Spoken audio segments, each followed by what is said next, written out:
ஒரு காலத்தில் மலைகளால் சூழப்பட்ட ஒரு சிறிய கிராமம் இருந்தது.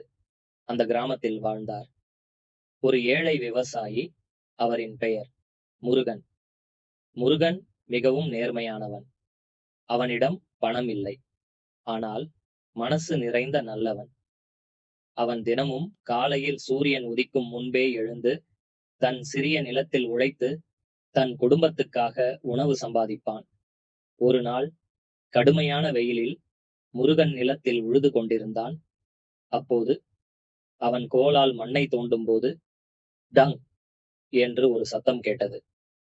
அவன் ஆச்சரியப்பட்டான். மண்ணை சற்று அகற்றி பார்த்தான். அதற்குள் ஒரு பெரிய பழைய குடம் இருந்தது. முருகன் அந்த குடத்தை மெதுவாக எடுத்தான். அது மிகவும் பழமையானது போல இருந்தது. அவன் மனதில் யோசித்தான், இது என்ன இருக்குமோ என்று. அவன் அந்த குடத்தை வீட்டிற்கு கொண்டு வந்தான். அவன் மனைவி அதை பார்த்து கேட்டாள், இது எங்கே கிடைத்தது என்று. முருகன் சொன்னான், நிலத்தில் கிடைத்தது என்று. அவர்கள் இருவரும் குடத்தை திறந்து பார்த்தார்கள். அதற்குள் எதுவும் இல்லை. அவர்கள் சற்று ஏமாற்றம் அடைந்தார்கள். ஆனால் அந்த குடத்தில் ஒரு விசித்திரமான ஒளி இருந்தது. அடுத்த நாள் முருகன் சாப்பிடுவதற்காக வைத்திருந்த ஒரு சிறிய ஆப்பிளை அந்த குடத்திற்குள் தவறுதலாக போட்டான். சில நிமிடங்களில் அவன் அதை பார்த்தபோது அவன் கண்கள் பெரிதானது. அந்த ஒரு ஆப்பிள் 2 ஆகி இருந்தது. முருகன் அதிர்ச்சி அடைந்தான். அவன் மீண்டும் முயற்சி செய்தான். இப்போது 2 ஆப்பிள்களை உள்ளே போட்டான். சில நேரத்தில் அவை 4 ஆனது. முருகன் மகிழ்ச்சியில் குதித்தான். இது ஒரு அதிசய குடம் என்று அவன் சொன்னான். அவன் மனைவியும் மகிழ்ந்தாள். அவர்கள் அந்த குடத்தை நல்ல வழியில் பயன்படுத்த முடிவு செய்தார்கள். முருகன் அந்த குடத்தை பயன்படுத்தி பழங்கள், காய்கறிகள் மற்றும் தேவையான பொருட்களை இரட்டிப்பு செய்து கிராமத்தில் உள்ள ஏழை மக்களுக்கும் உதவ ஆரம்பித்தான். அவன் பேராசை கொள்ளவில்லை. அவன் சொன்னான், நமக்கு தேவையான அளவுக்கு போதும், மீதியை மற்றவர்களுக்கு கொடுக்கலாம் என்று. அந்த கிராமம் மெதுவாக வளமானது. ஆனால் அந்த கிராமத்தில் ஒருவன் இருந்தான். அவன் பெயர் காளி. அவன் மிகவும் பேராசைக்காரன். முருகன் எப்படி பணக்காரனானான் என்று அவன் கவனித்தான். ஒரு நாள் முருகன் வீட்டை அவன் மறைந்து பார்த்தான். அப்பொழுது அவன் அந்த குடத்தின் ரகசியத்தை கண்டுபிடித்தான். அவன் மனதில் நினைத்தான், இந்த குடம் எனக்கு கிடைத்தால் நான் உலகிலேயே பெரிய பணக்காரனாகிடுவேன் என்று. ஒரு இரவு முருகன் தூங்கிக் கொண்டிருந்த போது காளி மெதுவாக வீட்டுக்குள் நுழைந்தான். அவன் அந்த குடத்தை திருடி கொண்டு போனான். அவன் மிகவும் மகிழ்ச்சியுடன் தனது வீட்டிற்கு வந்தான். அவன் உடனே சோதனை செய்தான். ஒரு தங்க நாணயத்தை குடத்திற்குள் போட்டான். சில நேரத்தில் அது 2 ஆனது. அவன் சிரித்தான். அவன் தொடர்ந்து நாணயங்களை போட்டான். அவை அதிகரித்து கொண்டே இருந்தது. ஆனால் அவன் பேராசை அதிகமாகியது. இன்னும் அதிகமாக வேண்டும் என்று நினைத்தான். அவன் தன்னுடைய கையையே குடத்திற்குள் போட்டான். அடுத்த நொடியில் அவன் கைகள் இரட்டிப்பு ஆக ஆரம்பித்தது. அவன் பயந்தான். அவன் வெளியே எடுக்க முயன்றான்.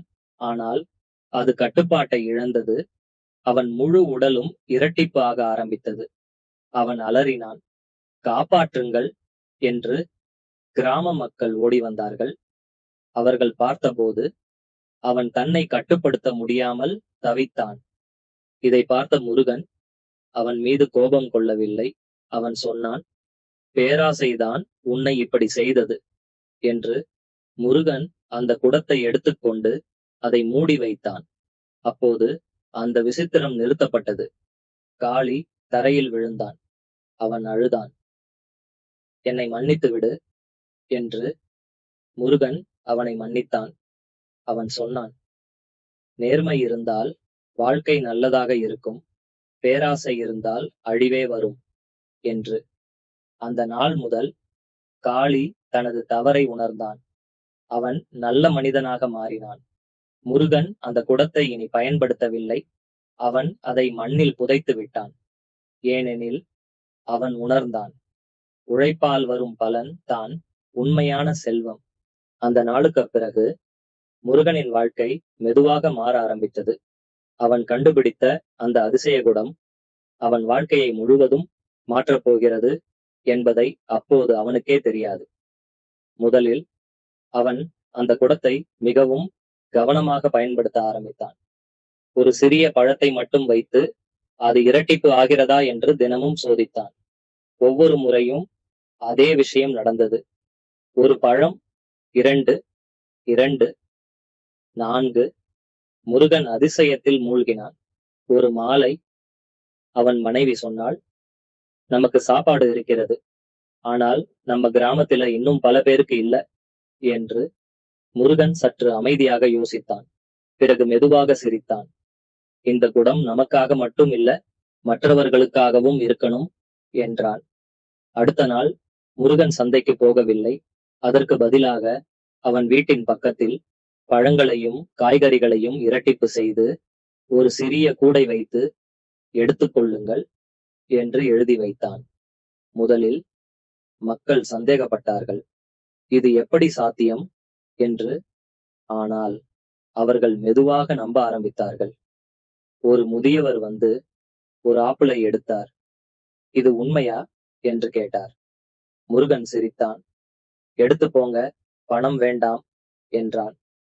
அந்த நாள் முதல் முருகன் கிராமத்தில் மிகவும் பிரபலமானவன் ஆனான். ஆனால் அவன் பெருமை கொள்ளவில்லை. அவன் எப்போதும் சொல்வான், "இது எல்லாம் கடவுளின் அருள்" என்று. காலம் செல்லச் செல்ல அந்த கிராமம் மாற ஆரம்பித்தது. பசியால் தவித்தவர்கள் இப்போது சிரித்துக் கொண்டிருந்தார்கள். சிறு குழந்தைகள் முழு வயிறு சாப்பிட்டு விளையாட ஆரம்பித்தார்கள். ஒரு நாள் ஒரு சிறுமி முருகனை பார்த்து சொன்னாள், "அண்ணா, நீங்க நல்லவங்க" என்று.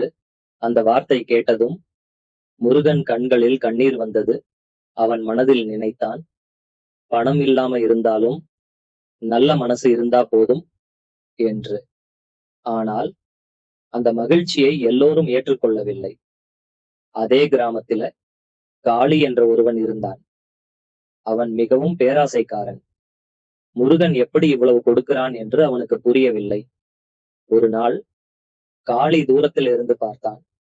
முருகன் ஒரு பழத்தை குடத்தில் போட்டு அதை இரட்டிப்பு ஆக்குகிறான். அவன் கண்கள் பெரிதானது. "இதுதான் ரகசியமா?" என்று அவன் மனதில் நினைத்தான். அவன் சிரித்தான். ஆனால் அந்த சிரிப்பு நல்லதல்ல. "இந்த குடம் எனக்கு கிடைத்தா நான் எல்லாத்தையும் வாங்கிக்கலாம்" என்று அவன் யோசித்தான்.